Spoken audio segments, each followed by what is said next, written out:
Good morning, Exiles. How's it going? So something that I did forget to mention in the video yesterday in the build guide is something that I think you should add into every single build that's using a curse right now, if you can. This is something I meant to add in. Thank you, all of the YouTube comments that reminded me about this. There is some incredible tech that you can use with weapon set passive points to get your curses way, way stronger. And that is by using your weapon set passive points on a weapon swap to make them stronger using these three clusters. So first off, I'm going to explain how to allocate your weapon set passives. This part is annoying. It took me like 15 minutes to figure out last night. And then I'll show you guys exactly, what you get out of this in the tech. The big thing that we're doing here is these clusters make your curses way, way stronger. And it slows down the enemies. They can't regenerate energy shield or life anymore, or less life recovery. It is a gigantic boost to your curses, but you usually don't want to allocate 24 passive points. This actually worked out perfectly for me. I needed exactly 24 points to get all three of these clusters. You usually don't want to do that just to make your curse stronger, but you can get this basically for free. So what you want to do is unallocate 24 points. So you have to unallocate 24 of your skill points to have them available to then set to 24 for your weapon set 1 and then 24 for your weapon set 2.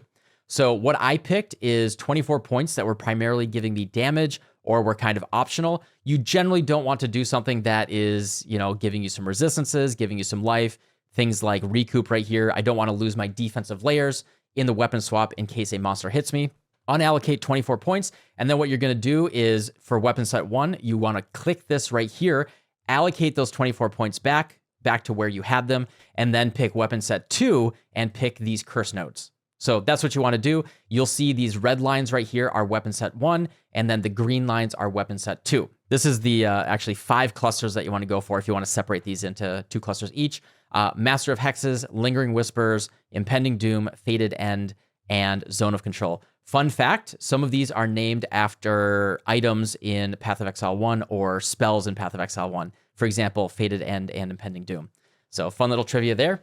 Okay, so why are we doing this? So our curses get much, much stronger. So if we look at my connectivity right here, if I click weapon set 1 to see what I get on the baseline, this is my normal build, I have 35% increased curse effect modifier. If I unset weapon set 1, and you also want to do this for casting it only on weapon set 2, you'll see my curse effect modifier goes up to 98%. I get way, way more strength. I'm getting 63% increased curse effect. Not to mention that it will make them regenerate life less. They will be hindered. They will regenerate their energy shield less by just setting that to weapon set passives 2. All right, sorry, you couldn't see that before. So you will click this arrow right here, make it come out. You want to uncheck 1 and only leave 2 checked. What that means is you can see that I have my focus out. When I press my button for my curse, it'll actually weapon swap to the staff and then do that. What I did is I bought a staff right here that had cast speed and plus level of lightning spell skill gems. This ensures that my conductivity is the highest level and it casts as quickly as possible. And in fact, I am casting it so quickly, I have so much reduced delay from focus curse right here that you don't even see the curse come out. It is that fast. So by adding focus curse, it's nearly instant when it applies, and it feels just like Path of Exile 1. It will curse the monster. It's just so fast that you don't even see the sigil on the ground anymore. That's really the crux of it. That's all you really need to know. Set your weapon set to 2, get an item that boosts the level of that curse. So if you're using flammability, get plus fire, etc. Cast speed is nice. It's optional. You really don't need it. I also added in blink. If you watched my video from last week, I have blink here set to weapon set 2. You can make it so that you have weapon set 2 turned off.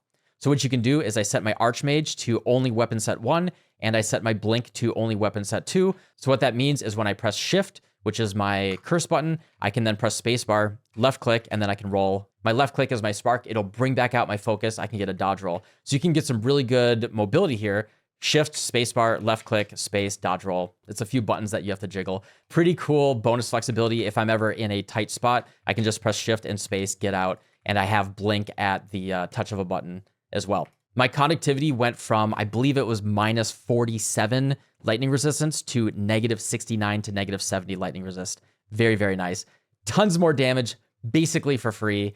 And it also has the bonus of so much more utility as well. So that's it. Definitely integrate this in your build. If you are not using curses, maybe you can use this for stun, or there's people using leap slam, other mobility as well. I firmly believe that leveraging your weapon set and your weapon set passives is probably going to be one of the #1 ways that good builds are defined and expressed in this game, as there's so much flexibility and power available to us through that. So yeah, I hope you guys are having fun playing this game. I really am liking it. Now that I have a build that is coming together and working, I've been blasting T15 maps now. I leveled up quite a bit. I got my last Ascendancy yesterday. We went full man mode. We killed the 4th floor Sanctum, which was quite a challenge. That's pretty hard, and it was very satisfying. And now we're blasting T15 maps, and I hope today to find some pinnacle bosses and get a little bit further in that endgame. All right, that's for me. Thanks for watching. Subscribe for some more hot, sexy Path of Exile 2 tips coming at you piping hot straight from the factory. All right, anyway, see you guys on the stream. Goodbye.